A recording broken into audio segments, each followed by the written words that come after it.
Supreme court और वफाकी आईनी अदालत एक दूसरे के मातहत नहीं, हम पल्ले अदालतें हैं और वफाकी आईनी अदालत के फैसले कानूनी असूलों के हवाले से दीगर अदालतों पर लाजिम होंगे। सुप्रीम कोर्ट का 27वीं आईनी तरमीम के बाद अदालत उज़्मा और वफाकी आईनी अदालत के दायरा इख्तियार पर फैसला जारी। चीफ जस्टिस जय आफरीदी की सरबराही में 2 रुकनी बेंच ने तफसीली फैसला जारी किया।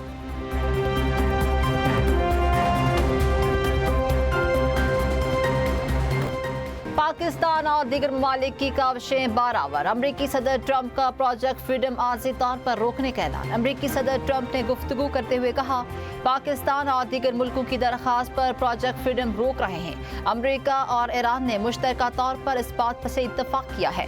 ईरान के साथ मुकम्मल और हतमी मुआहदे के लिए बड़ी पेशरफ्त हुई है। ईरान के खिलाफ जंग में नुमायां अस्करी कामयाबियां हासिल की हैं। ट्रंप का कहना था, प्रोजेक्ट फ्रीडम आर्जी रोका ताकि देखा जा सके हतमी मुआहदे पर दस्तखत हो सकते हैं या नहीं। इस दौरान हरमज में अमरीकी नाकाबंदी मुकम्मल तौर पर नाफिजुल अमल रहेगी।